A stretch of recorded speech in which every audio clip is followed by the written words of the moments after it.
Hej allihopa, Annika här. Nu tänkte jag att jag skulle göra en film. Och det är bara jag som är inne. Kent är ute och målar. Så hör ni sen att det skrapar lite grann på väggen. Då är det därför att Kent är ute och målar. Men det är så här att jag har någonting som jag skulle vilja berätta för er. Och alltså det är en tanke som jag har. Nu på morgonen så har det gnott en tanke här. Och den fick mig verkligen ut på en resa. Och orsaken till den här tanken, det var att jag fick en kommentar från en 29-årig mamma i Stockholm. Tvåbarnsmamma. Och hon hade nyligen hittat till våran kanal. Och det hon sa, det var det som fick mig att trigga igång mina funderingar nu. Och du som är van att se på våran kanal vet ju säkert att det är ganska ofta som papiljoterna sprakar här under på mig.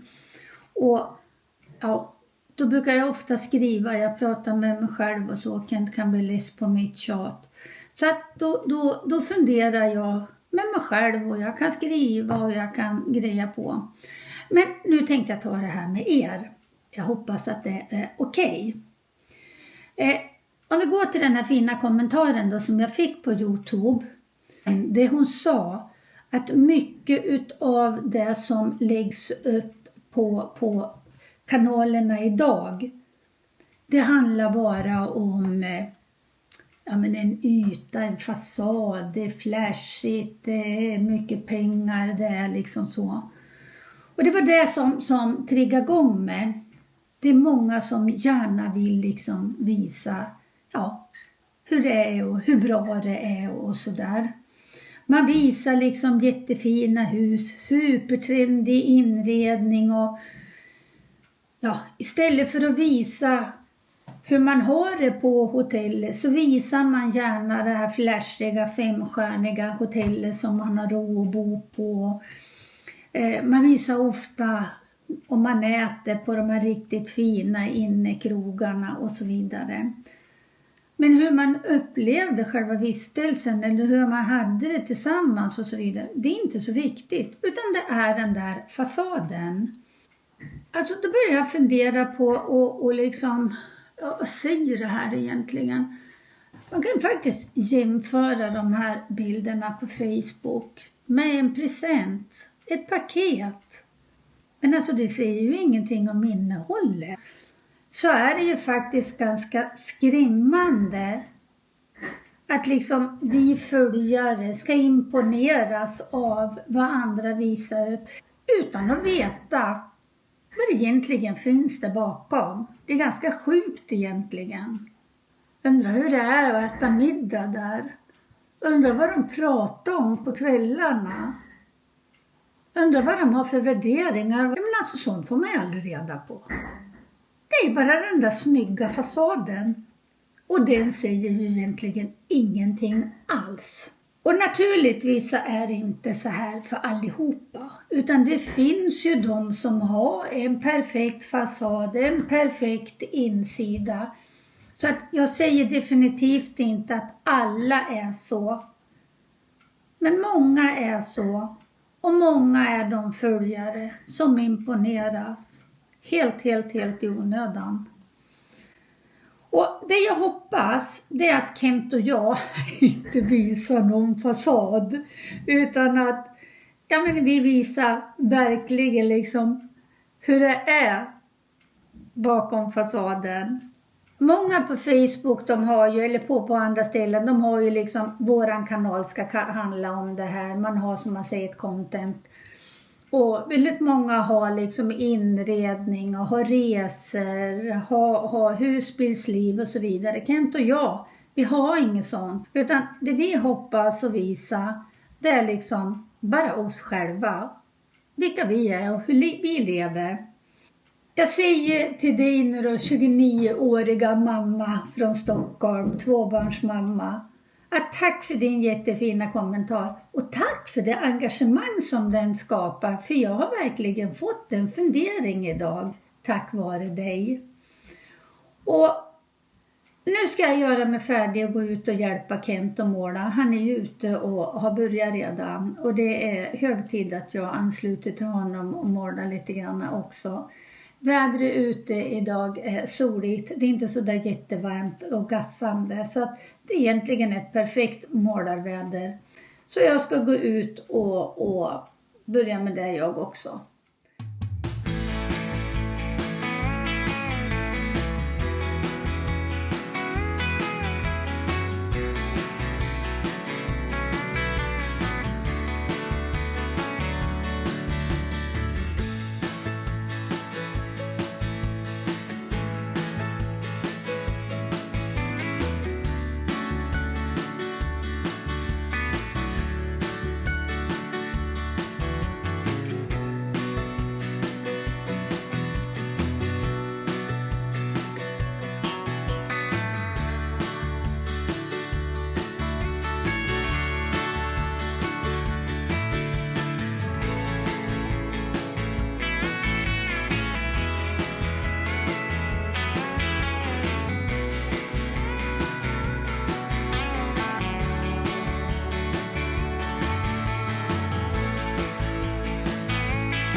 Idag är det lördag. Och jag känner mig seg, Kent, idag. Ja, det kan vara så. Du ser lite seg ut du också. Ja, men vi är nyvaken. Klockan 8 är lördag morgon. Och jag vaknar av en flugjävel, säger jag. Kolla vad som ligger på köksbordet. En flugsmälla. Alltså, jag vet inte. Jag minns aldrig under mina 69 år, Ken, att det har varit så mycket flugor som det är i år. Nej. Går man och ligger så ska läsa så kommer det. Ska man sova, alltså konstigt nog så har jag somnat på kvällen. Ja, men ja. alltså man blir väckt. Ja, jag blev väckt jag också. Ja. Faktiskt det. Jag läste att den här värmen som kom så plötsligt, här för ett tag sedan hade vi så himla varmt, att det var den som gjorde att det blev så himla mycket flugor. Ja, kanske det. Ja, jag vet inte. Jag är ingen flugexpert. Nej. Jag bara springer omkring. I alla fall är det mycket flugor. Och vi känner en som jobbar på restaurang. En sån här sjökrog här utanför Sundsvall. De hade för ett tag sedan haft så mycket flugor på restaurangen så kunderna vände. I dörren. Ja, sen hörde jag en som hade köpt något spray. Köpt här i Sverige, så inget liksom miljöfarligt grejs. Men något spray som man kunde spraya. Men då fick man inte vara inne på en halvtimme eller vad det var. Och man fick inte ha husdjur inne heller. Det känns inte som... Ja, men det är liksom en riktig nödlösning att ta till och sånt. Det måste ju vara något farligt. Kent springer och smäller dem och jag springer efter med den här lilla handdammsugaren och dammsuga upp dem. För jag tycker det är så äckligt så jag vill inte ens ta i dem. Ja, men hörni, nu tänkte inte vi göra någon video om flugor eller? På god väg. Flugornas vara eller icke vara i boendemiljö. Nej, det skulle vi inte göra. Utan vi tänkte att vi skulle försöka få till en film. Nu har det inte hänt så mycket här hos oss. Vi har ju hållit på, som ni såg på förra filmen, så är det mycket fokus nu på Vi kan inte kalla det renovering utan vi kan kalla det att vi åtgärdar sånt Underhåll. sånt som har varit eftersatt. För de allra flesta somrar hos oss, de ser ut som så att vi gör en stökresa på våren, borta hela maj. Kommer hem, det är lite skolavslutning, fix, det är midsommar. Och så drar vi igen. Och så kommer vi hemma någon vecka och så, i fjol åkte vi ju, om det var 16 augusti. I mitten på augusti, slutet på augusti, då brukar vi ju dra ner till Spanien. Så att alltså det är några få veckor på sommaren som vi har varit hemma. Och vi bor ju i ett litet hus. Och men alltså nu hade vi inte gjort någonting ute på flera år. 5 år kanske. Så att nu var det ett måste att byta någon bräda här, skrapa någon bräda och måla om där. Och sånt har vi hållit på med. Vi brukar heller inte bry oss om så mycket blommor. Vi har faktiskt grejsat lite mer med blommor i år än vad vi har gjort. För det känns ju ganska meningslöst att liksom, men det lägga allt för mycket pengar på blommor i juni och så åka från dem i augusti. Det har vi hållit på att fixa med. Så det som har hänt här nu på slutet, det är ju som sagt Don fixar hemma. Vi var på skolavslutning häromkvällen. Torsdag. Ja. Ja. Förra helgen tog vi faktiskt och åkte ner till Galtströmmen. Det tror jag vi har gjort en film på. Vi var så less på lördag, så lördag till söndag åkte vi ner till Galtström.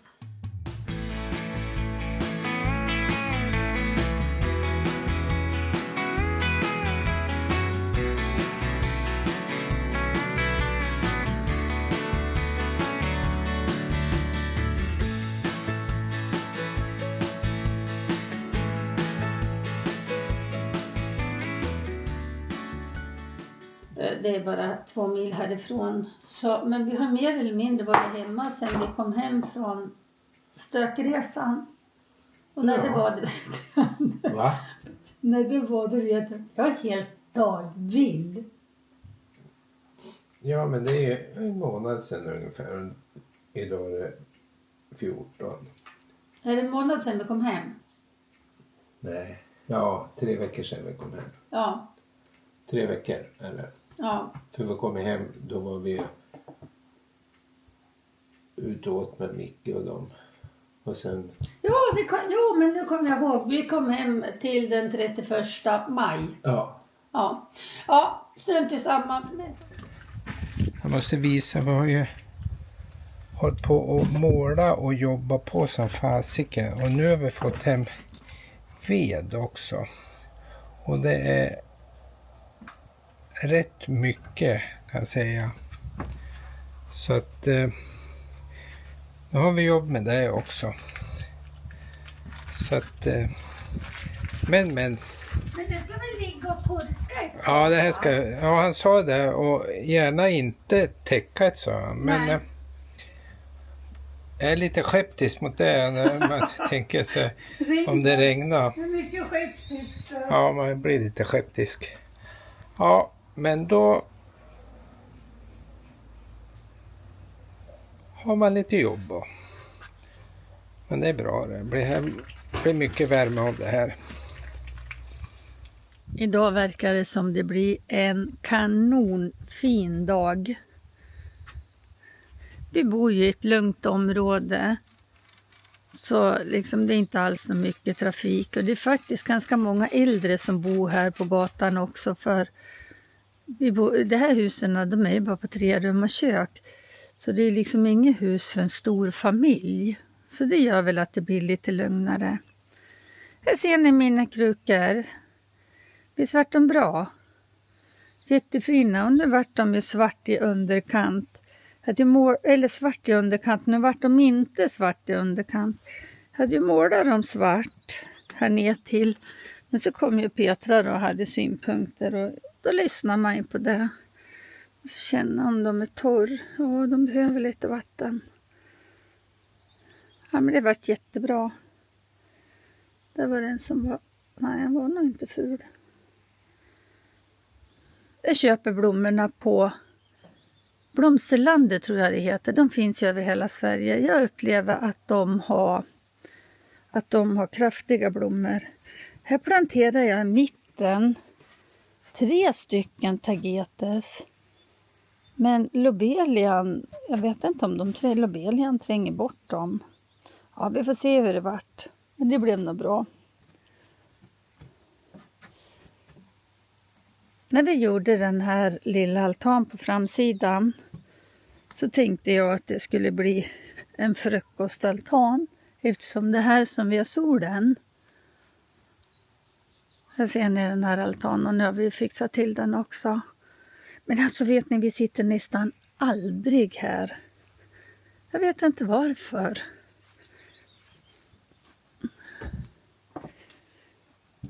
Här tänkte jag att vi skulle sitta och dricka kaffe på morgonen. Men det blir inte många gånger som vi gör det.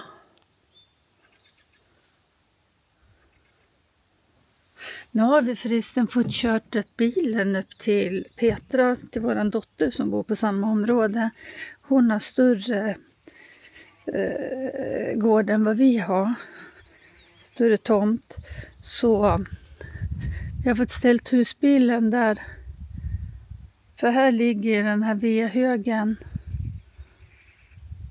och väntar på att bli inburen. Men den ska inte bäras in än, utan han som levererar veden sa det att den skulle ligga ute och torka.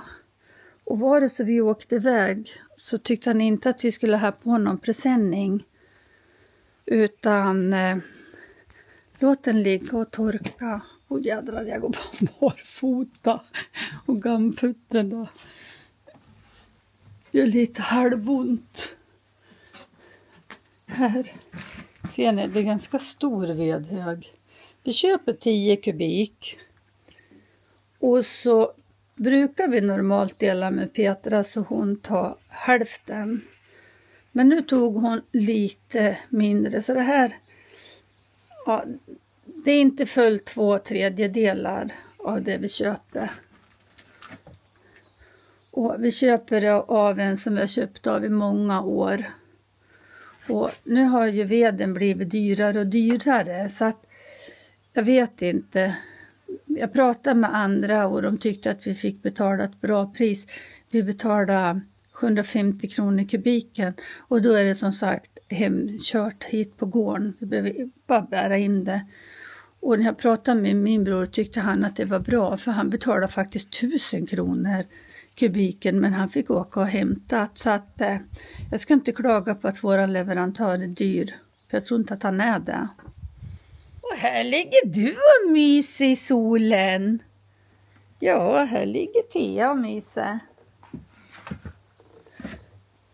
Alltså det är inte ett moln på himlen idag. Jag tänkte att jag skulle visa vad vi har gjort här bak. På baksidan. Hej Bumpan, är det skönt?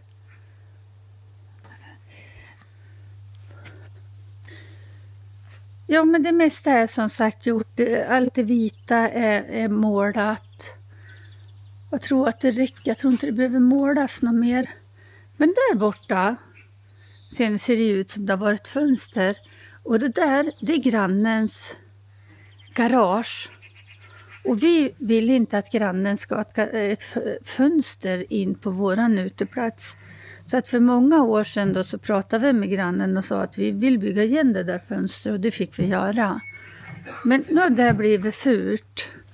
Så Kent ska åka iväg och köpa några brädor idag så vi kan bygga för det så det ser snyggt ut. Och då ska det målas svarten där utan. Det ser ju lite tokigt ut med trä och sådär som det är när man bygger igen fönster. Men det ska bli svart där i hålet. Så det är kvar att göra.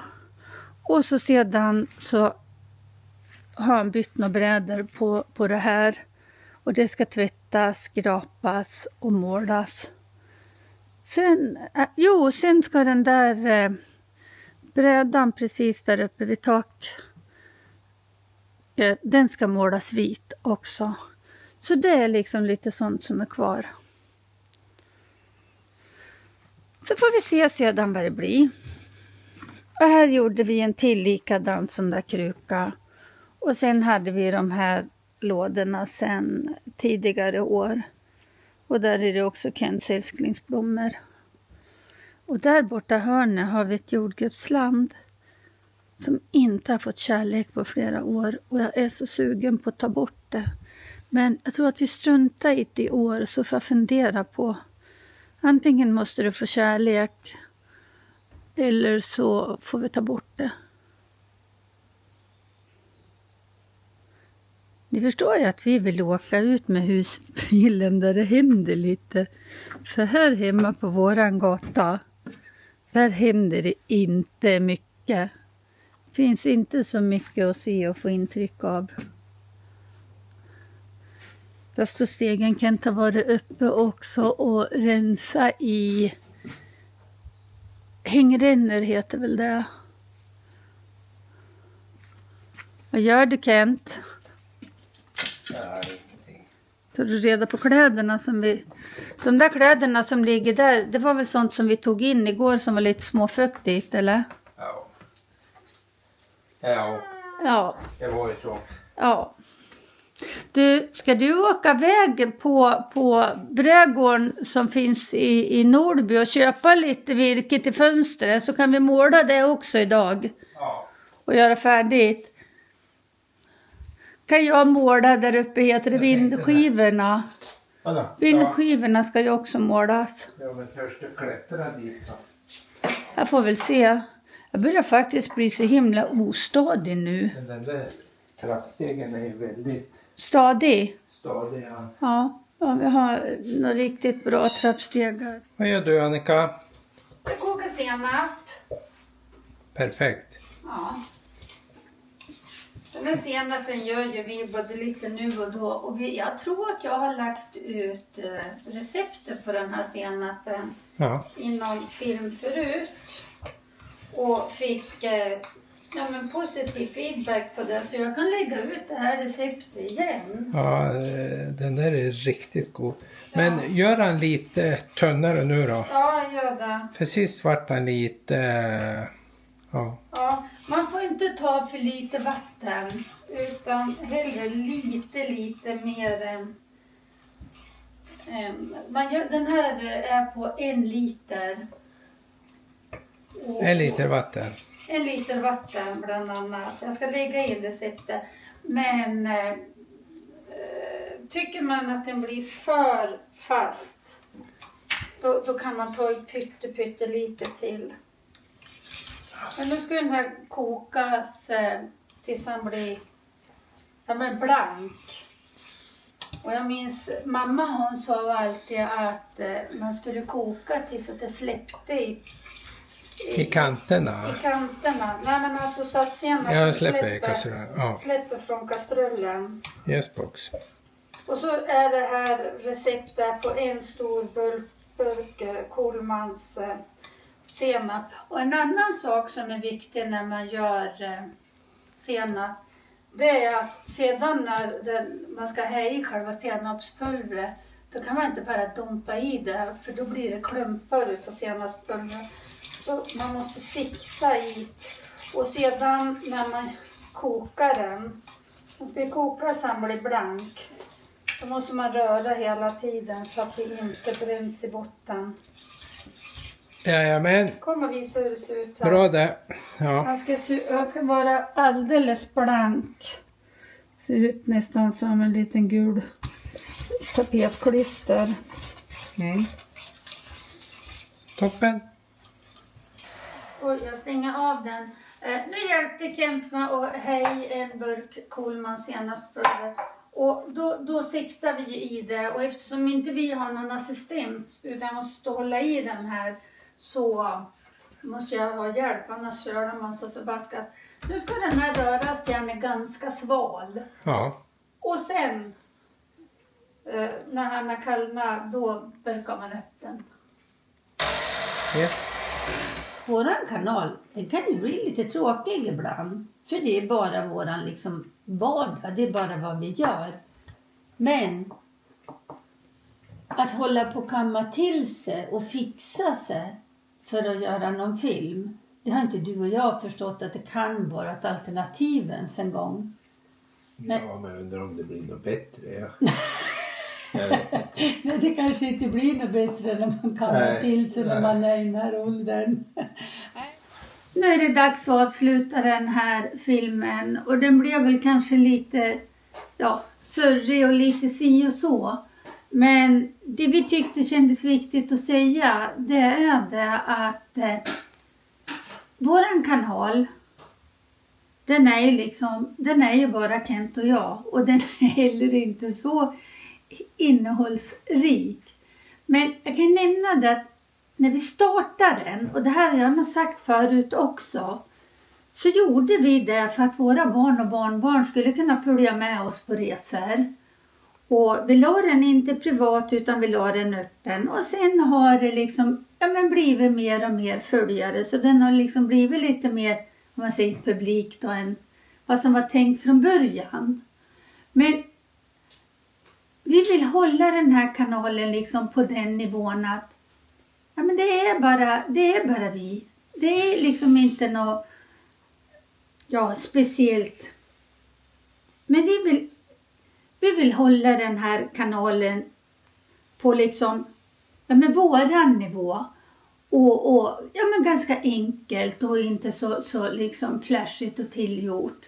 Men vi är så otroligt glad för att det är så många som vill vara med oss på kanalen. Just nu så är det drygt 2600 prenumeranter. Och alltså det är ju, det är helt fantastiskt och det är vi vansinnigt glada för. Och jag hoppas att du fortsätter att följa med oss på kanalen. Det skulle vara så himla roligt. Och du som bara tittar ibland, och det har jag sett att det är många också. Eller jag ska inte säga titta ibland. Du som tittar utan att prenumerera. Det är drygt 50% av våra liksom återkommande tittare som inte prenumererar på kanalen. Skulle du trycka på bilden som kommer i slutet på Kent och mig, och där kommer man där man kan prenumerera. Skulle du trycka på den och prenumerera så skulle vi bli superglada. För det hjälper liksom oss att få den här kanalen att växa och bli större och större. Och det är ett mål för oss nu att den ska göra det. Och jag ska säga det också att prenumerera på en YouTube-kanal, det kostar ingenting. Utan det är helt gratis. Det som är fördelen, det är att om man trycker på en liten klocka så får man dessutom en avisering. Så om vi lägger ut någonting på kanalen så får du som prenumererar en avisering om det. Men så himla kul att du har varit med på den här lite sörriga filmen. Och ge oss gärna en tumme upp. Skriv gärna en kommentar. Kommentarer gör oss jätteglada. Så tusen tack för att du har varit med. Jag hoppas att vi ses igen. Hej då!